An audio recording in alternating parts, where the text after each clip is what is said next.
Pernah kepikiran nggak sih, gimana caranya sebuah perusahaan bisa bilang kalau suatu pekerjaan itu berisiko tinggi, atau sebaliknya, aman? Nah, kuncinya itu ada di analisis risiko. Di sini kita bakal kupas tuntas berbagai metodenya dengan cara yang praktis dan gampang dimengerti. Yuk, kita mulai. Oh iya, sebelum kita lanjut lebih dalam, kenalan dulu ya. Saya Dr. Harnia. Sehari-hari saya mengajar mata kuliah penilaian risiko kesehatan kerja di Universitas Pejuang Republik Indonesia. Senang sekali rasanya bisa jadi pemandu Anda semua untuk membahas topik yang penting banget ini.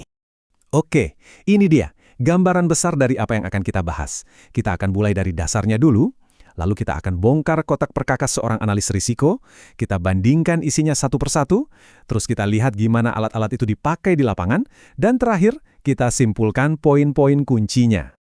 Baik, mari kita mulai dari awal. Sama seperti membangun rumah, fondasinya harus kuat. Memahami konsep-konsep dasar ini adalah kunci supaya kita bisa menerapkan berbagai metode analisis risiko dengan benar dan efektif nantinya. Jadi, apa sih sebenarnya analisis risiko itu?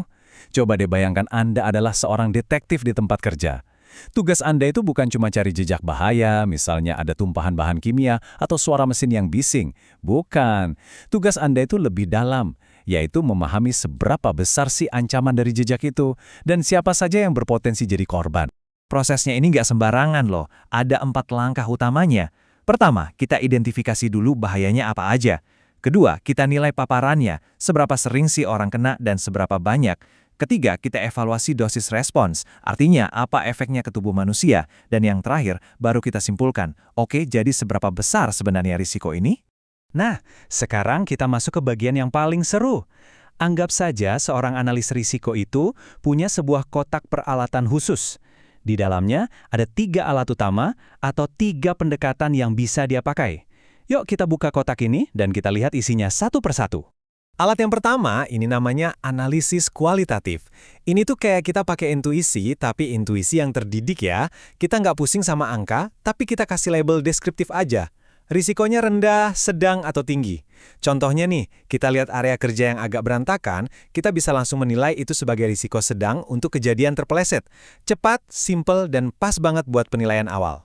Selanjutnya, kita naik level sedikit ke analisis semi-kuantitatif. Di sini kita mulai main skor atau angka. Misalnya, kemungkinan terjadinya sesuatu kita kasih skor 4, terus dampaknya kita kasih skor 5. Nah, tinggal dikalikan, hasilnya 20. Kalau kita masukkan ke dalam matriks risiko, kita bisa langsung lihat mana yang warnanya merah.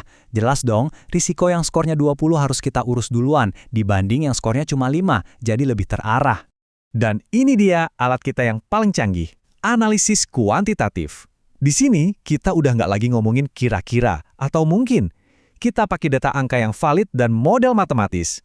Hasilnya bisa sangat spesifik. Misalnya, ada kemungkinan 0,1% pekerja akan mengalami gangguan pendengaran dalam 5 tahun jika tingkat kebisingan dipertahankan seperti ini. Akurat banget, objektif. Tapi yaitu butuh data yang lengkap dan keahlian khusus. Oke, kita udah lihat nih ketiga alat andalan kita. Pertanyaan selanjutnya, kapan kita pakai yang mana? Nggak bisa asal pilih loh. Sekarang, ayo kita bandingkan langsung ketiganya biar kita tahu persis kelebihan dan kekurangannya masing-masing. Nah, di tabel ini kelihatan jelas banget plus minusnya. Kalau kita butuh yang cepat dan simple, kualitatif juaranya. Tapi ya itu, hasilnya sangat subjektif. Kalau kita perlu prioritas yang lebih jelas, semi kuantitatif bisa jadi jalan tengah yang bagus, meskipun masih ada unsur perkiraannya. Tapi, kalau kita butuh jawaban yang pasti, angka yang akurat dan bisa dipertanggungjawabkan secara ilmiah, kuantitatif adalah pilihan terbaik. Syaratnya, ya harus punya data yang valid dan sumber daya yang cukup. Cukup teorinya, sekarang kita lihat gimana semua ini bekerja di dunia nyata. Gimana caranya kita bawa konsep-konsep tadi dari buku teks ke lantai pabrik, ke lokasi proyek, atau bahkan ke ruang kantor kita. Yuk kita lihat prakteknya. Di lapangan, metode-metode ini punya nama-nama yang lebih praktis. Salah satu yang paling umum itu JSA, atau Job Safety Analysis. Coba bayangkan pekerjaan sederhana seperti mengganti ban mobil. Dengan JSA, kita pecah-pecah pekerjaannya. Pertama, ambil dongkrak. Kedua, pasang dongkrak. Ketiga, longgarkan baut. Nah, di setiap langkah kecil itu, kita selalu bertanya, apa ya yang bisa salah di sini? Dongkraknya bisa tergelincir nggak? Kuncinya bisa slip nggak? Dengan cara ini, kita bisa menemukan risiko-risiko yang seringkali tersembunyi dalam pekerjaan rutin. Wah, nggak terasa kita udah sampai di akhir pembahasan. Dari semua yang sudah kita diskusikan dari awal sampai akhir, kira-kira apa ya intisari yang paling penting untuk kita ingat dan bawa pulang? Mari kita rangkum bersama. Jadi setelah lihat semuanya, mana dong metode yang paling bagus? Jawabannya, ya nggak ada. Tidak ada satu metode yang terbaik untuk semua situasi. Ini tuh sama aja kayak nanya alat apa yang terbaik di kotak perkakas. Ya palu itu hebat buat memukul paku, tapi sama sekali nggak berguna buat mengencangkan skrup. Metode terbaik adalah metode yang paling pas dengan masalah yang sedang Anda hadapi, sumber daya yang Anda punya, dan jenis jawaban yang Anda butuhkan.